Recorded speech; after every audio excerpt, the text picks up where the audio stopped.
Hello dear friends, this is DL Harry and welcome to our video. तो देखते हैं कि मंडे के लिए हमारे पास क्या एनालिसिस है, क्या कौन से स्टॉक्स हैं और कल जो हमने यानी कि शुक्रवार को हमने जो ट्रेड किया उसमें हमें क्या क्या टारगेट्स मिले। तो सबसे पहले बैंक निफ्टी में आप देख सकते हैं कि जो कैंडल्स बनी हैं वो रेड बनी है और अगर आप इनका ओपनिंग और क्लोजिंग देखेंगे तो लगभग सेम है, यानी कि उसी जोन में रहा है। अगर हम आवरली टाइम फ्रेम पर एक बार देख लें तो आवरली टाइम फ्रेम पर भी आप देख सकते हैं कि पूरा जोन में ही है 2 दिन से, यानी कि इतनी अच्छी मूवमेंट हमें नहीं मिली। अब हम देख लेते हैं कि जिन स्टॉक्स को हमने रिकमेंड किया था उनमें क्या मूवमेंट्स हुए। तो सबसे पहले हमारे पास था एयू बैंक। अब एयू बैंक का देखिए आप 11 पॉइंट देख सकते हैं कि 11 पॉइंट अप में रहा है, यानी कि एक ग्रीन कैंडल बनी है। तो यहाँ पर आप डेली टाइम फ्रेम पे देखिए ग्रीन कैंडल बनी है। हम कह रहे थे कि अगर ये 1200 के नीचे यानी कि साइकोलॉजिकल पॉइंट के नीचे की मूवमेंट देता है तो हमें एक अच्छे डाउन मूव देखने को मिल सकती है, अदरवाइज़ ये अप में ही हमें मूव देगा। तो देखिए आपने इसने अपना जो लो लगाया है वो 1208 का लगाया है, उसके नीचे इसने क्लोजिंग नहीं दी अपनी, यानी कि हमारा अभी भी व्यू इसमें अपसाइड का है। हो सकता है ये थोड़ा कंसोलिडेट करे। अब देखिए यहाँ पर आवरली टाइम फ्रेम में हम कहेंगे कि यार ऐसा ही 60 से डाउन आ चुका है, लेकिन अगर ये और ये देखिए यहाँ पर बार बार ये लगभग इसी लेवल पर रुका है। तो अगर ये आता भी है तो ये 50 तक आएगा, ऑलरेडी अभी 55 है, तो ये लगभग 1200 तक के प्राइस तक आ सकता है, लेकिन अपनी क्लोजिंग उसके नीचे नहीं देगा और उसके बाद ये वापस रिवर्स कर सकता है। तो हमारा जैसे सेटअप बन रहा था कि ये अगर इस जोन के बाहर जैसे ही ट्रेड करना शुरू करता है हम अपनी एंट्री बना लेंगे। और डाउन साइड का हमारा व्यू 1200 के नीचे ही था, उससे ऊपर हमारा इसमें कोई व्यू नहीं था।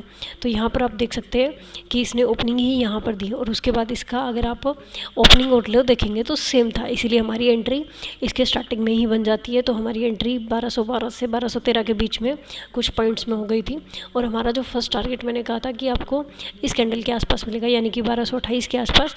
तो यहीं पर देखिए हमें कैंडल पैटर्न भी मिला और इसने अपना हाई भी यहाँ पर लगा दिया। जब इस कैंडल की रिजेक्शन आई तो एक कंफर्मेशन हो जाता है कि अब ये थोड़ा डाउन का मूव करेगा। तो इसलिए जैसे ही इस रेड कैंडल ने इस ग्रीन कैंडल के लो को ब्रेक किया हमने अपना एग्जिट कर दिया, यानी कि 1226 के आसपास। इसमें हमें 13 पॉइंट्स के आसपास प्रॉफिट हुआ, तो ये ट्रेड हमारी काफ़ी अच्छी रही।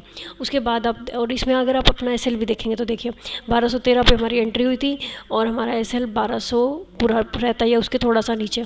तो ऐसे में हमें 1:1 का टारगेट आराम से मिल गया है। तो नेक्स्ट हम चलते हैं, जो हमारे पास स्टॉक था वो था आईसीआईसीआई बैंक। अब हम आईसीआईसीआई बैंक को भी देख लेते हैं।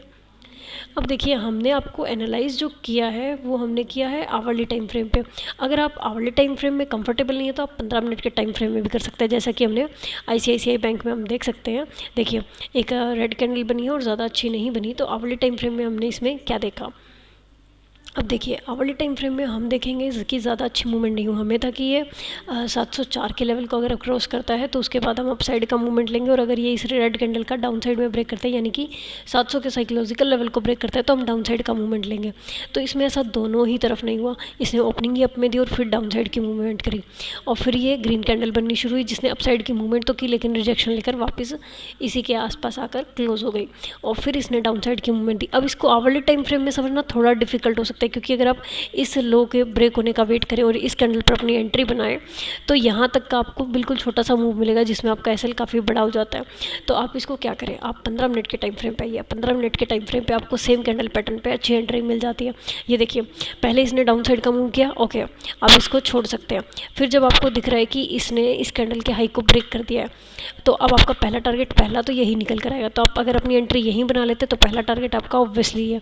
फिर आपको कैंडल कंफर्मेशन नहीं मिल रहा है एग्जिट के लिए और आरएसआई भी 60 अबव हो चुका है, तो आप एक मूवमेंट तो ये ले सकते हैं। हमने ऐसा नहीं किया। फिर देखिए ये जो पैटर्न बना है ये बना है ट्वीज़र टॉप का। अब जब ट्वीज़र टॉप बन जाता है तो वहाँ से रिवर्सल होने के चांसेस ज़्यादा होते हैं। तो ये हमें ये कंफर्मेशन कब मिला, हमें ये कंफर्मेशन मिला इस कैंडल पर कि ये ट्वीज़र टॉप पैटर्न बन चुका है। तो जैसे ही इस कैंडल ने इस कैंडल का लो ब्रेक किया हमने अपनी एंट्री इस कैंडल पर बना ली और हमारा एसएल जो रहा वो पहले हमने इसी को रखा जो कि इस कैंडल का सेम जो पॉइंट थे उसको। तो यहाँ पर एसएल आप देख सकते हैं कि काफ़ी बड़ा हो जाता है। तो जैसे ही इसने इस जोन को ब्रेक किया दोबारा से तो हमें मोर कन्फर्मेशन हो गया और हमने अपने एसएल को ट्रेल किया और हम इसको इस कैंडल के 50% तक ले आए। और फिर जब इसने ये कैंडल भी लो में बनानी शुरू की तब हमने अपना ब्रेक इवन पर करके प्रॉफिट बुक करने का प्लान पूरा कर लिया। तो जब हमें इस कैंडल पर कन्फर्मेशन मिला है, जैसे ही इसने इसके हाई को ब्रेक किया तब हमने अपना एग्जिट किया। तो आप देख सकते हैं कि यहाँ पर हमें काफ़ी अच्छी मूवमेंट मिल जाती है, क्योंकि 699 यहाँ पर तो वैसे भी साइकोलॉजिकल लेवल आ जाता है कि 700 के नीचे अगर ये सस्टेन करता है तभी हमें मूवमेंट मिलेगी। तो इतना हमने वेट नहीं किया और 700 के लेवल पर इसको एग्जिट कर दिया। तो इस तरीके से ये हमारी 15 मिनट के टाइम फ्रेम पर अच्छी ट्रेड रही। तो अगर आप आवरली में कंफर्टेबल फील नहीं करते तो 15 मिनट के टाइम फ्रेम पे कैंडल कंफर्मेशन के अकॉर्डिंग आप ट्रेड कर सकते हैं। अब हम चलते हैं इंडसइंड बैंक, जो कि हमारा लास्ट स्टॉक था। इसमें भी हम देख लेते हैं कि हमें क्या मूवमेंट मिले। आवरली टाइम फ्रेम पर आप देख सकते हैं कि हमारा प्लान था कि इस कैंडल का अगर हाई ब्रेक करता है तो हम अपसाइड की मूवमेंट लेंगे और अगर ये डाउन साइड ब्रेक करता है तो हम डाउन साइड की मूवमेंट लेंगे। इसने सेम वैसा ही किया जैसा कि आईसीआईसीआई बैंक में हम देखते हैं कि अपसाइड में ओपनिंग दी और फिर डाउन की मूवमेंट ली। तो क्योंकि हमने एयू बैंक में अपना मूवमेंट ले लिया था तो इसमें हमने अपना ट्रेड नहीं लिया। दूसरा, अगर आप इसमें देखेंगे तो बीटीएसटी सेटअप के अकॉर्डिंग हमारा ट्रेड बन रहा है। यहाँ पर अगर आप देखेंगे तो ये देखिए RSI 60 अबव है डेली टाइम फ्रेम पे, और आवरली टाइम फ्रेम पे अगर हम चलते हैं तो यहाँ पर RSI 60 को क्रॉस कर रहा है इस कैंडल पे। तो जैसे ही ये अपने इस जोन को ब्रेक करता है हम अपनी अब की एंट्री ले सकते हैं इस SL के साथ। लेकिन हमने ये भी नहीं ली, क्योंकि यहाँ पर ये जो कैंडल बनी है ये काफ़ी अच्छी रिजेक्शन के साथ बनी है। तो हम प्रिडिक्ट नहीं कर सकते कि मूवमेंट कैसा रहेगा। ऑलमोस्ट हो सकता है कि ये अप में ओपनिंग दे, लेकिन ये हमारी स्टडी में इंक्लूड हो जाएगा। तो इसको जस्ट हमने स्टडी पर्पज से रखा है। हम इसको देखेंगे ज़रूर कि ये कैसी मूवमेंट करता है। हो सकता है ये भी गैप अप ओपन हो जाए, जैसा कि हमारे साथ उस दिन HDFC बैंक में हुआ था, लेकिन हम इसको देखेंगे ज़रूर।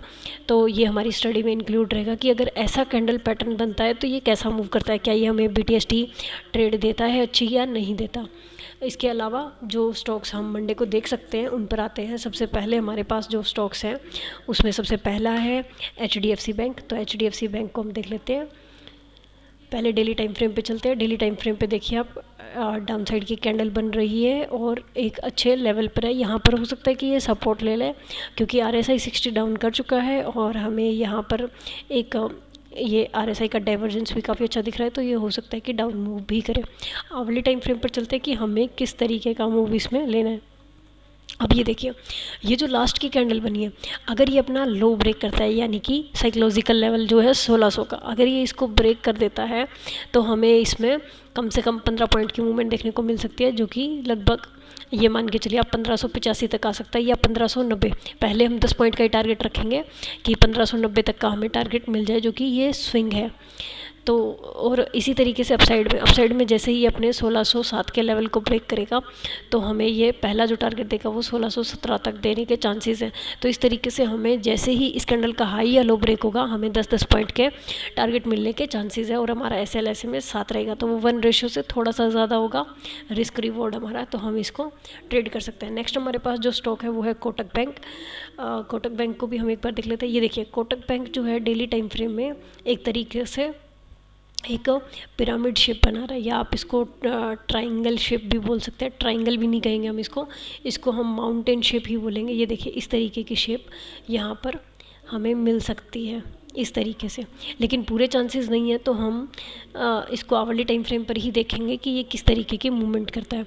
अब हम आवरली टाइम फ्रेम पर चलते हैं। आवरली टाइम फ्रेम पे देखिए, इसने लास्ट में आके ग्रीन कैंडल बनाई है और RSI ने आवरली टाइम फ्रेम पर अप करना शुरू कर दिया है मूवमेंट। लेकिन अगर और आप इस कैंडल पैटर्न को देखेंगे तो इन दोनों कैंडल के जो लो है वो 1931 यानी कि बिल्कुल सेम है। यहाँ ट्विज़र बॉटम बन रहा है। तो अगर ये डाउन साइड में ब्रेक करता है यानी कि 1930 के लेवल को, तो हमें इस कैंडल का लो जो हमारा टारगेट है यानी कि 1913 से 15 के बीच में, यानी कि 15 पॉइंट की मूवमेंट मिल सकती है। और अगर अप साइड में ये ब्रेक करता है अपने इस लेवल को ही, हम 1937 के लेवल को ही कहेंगे, अगर ये इस लेवल को ब्रेक करके सस्टेन करता है तो ये हमें 1950 तक का टारगेट दे सकता है, यानी कि दोनों साइड हमें लगभग 13 से 15 पॉइंट मिलने के चांसेस हैं। तो इस तरीके से हम कोटक बैंक को ट्रेड कर सकते हैं।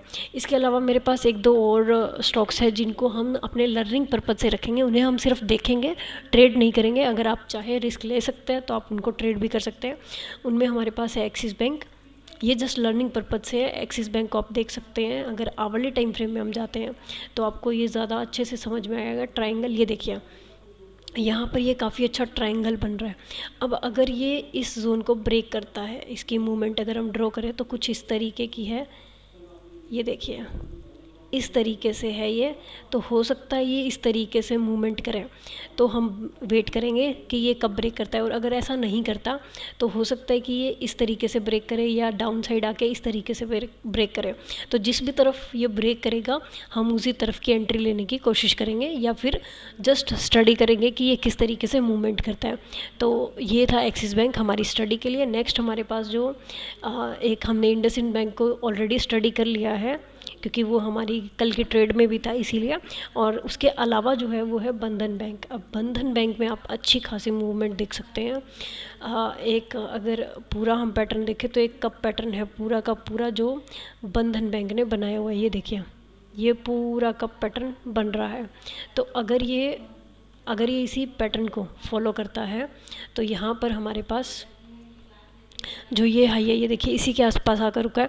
तो हो सकता है ये इसको एक बार वापस डाउन करके रीचेक करे और उसके बाद इसको क्रॉस करे, या फिर हो सकता है कि अच्छे वॉल्यूम के साथ इसी को क्रॉस करे तुरंत।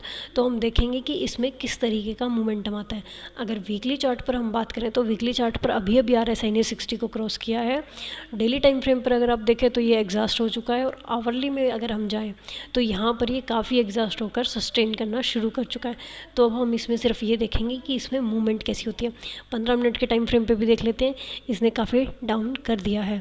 तो अभी हमें सिर्फ ये देखना है कि ये मूवमेंट कैसी करता है, और इसमें हम ट्रेड अभी नहीं करेंगे क्योंकि काफ़ी रिस्की हो जाएगा। इसमें आपका एसएल हालांकि जोन के हिसाब से काफ़ी छोटा है, लेकिन ये पता नहीं कि कब तक ये इसी में सस्टेन करने वाला हो, क्योंकि इसको अगर मोमेंटम गिराना है तो ये इसी जोन में कंसोलिडेट करेगा और उसके बाद एक अच्छी मूवमेंट देगा। तो हम वेट करेंगे और सिर्फ इसको अपनी स्टडी में इंक्लूड करेंगे।